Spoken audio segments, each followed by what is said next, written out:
Hello, it's Scott, Franchiseinsight.net. Come check out the website, learn about the solution that I offered, a structured call with me. If you're in the market to buy a franchise, could save you thousands of dollars. So come check it out. Today I'm going to start off with another John Maxwell quote. Not a quote, more of a John Maxwell item. No shark stories today, unfortunately. We may come back to that at another time. But the John Maxwell item is this: people don't fail or experience failure because of lack of intelligence or lack of talent.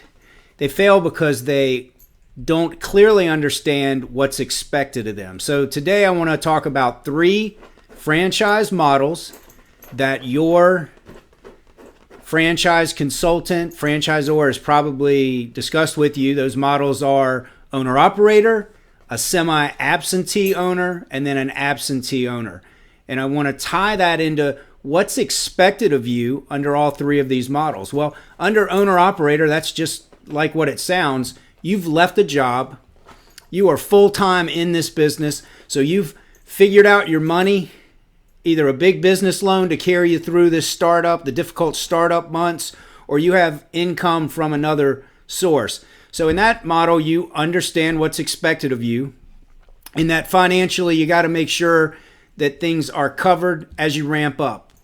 Now I'm going to go ahead and blend semi-absentee and absentee ownership into one discussion point, because I think, from my experience anyway, I think a lot of these models are presented to prospective buyers under that scenario that, hey, you can hire somebody to run it and you can be loosely involved, or you can hire somebody to run it full time and keep your job.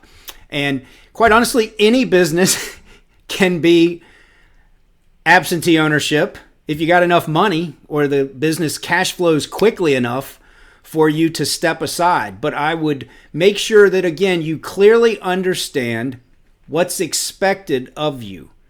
Okay, so from a resource perspective, what's expected of you is that you find quality people to run this business when you're not present. This is a person who represents you, represents the brand you invested in, and represents this business in total in the community where you're looking to grow this business and have a great presence.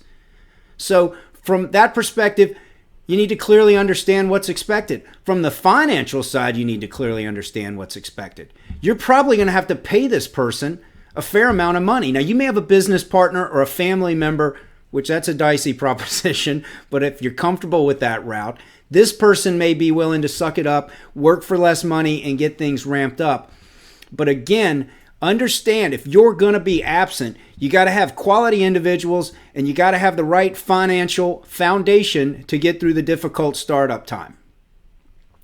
Next week, I am going to talk, I've brought this up before, but next week I am going to talk about the cost of churn with employees, or turnover, whatever you want to call it. That's certainly not a cost that I ever remember anybody talking to me about during my exploration phase. And it's certainly a hidden cost that can be quite impactful on your business. So we'll chat a little bit about that next week. I hope you guys have a great weekend. Thanks for hanging out with me here for a minute today. And maybe next week we'll get back to some fun stories. Talk to you soon.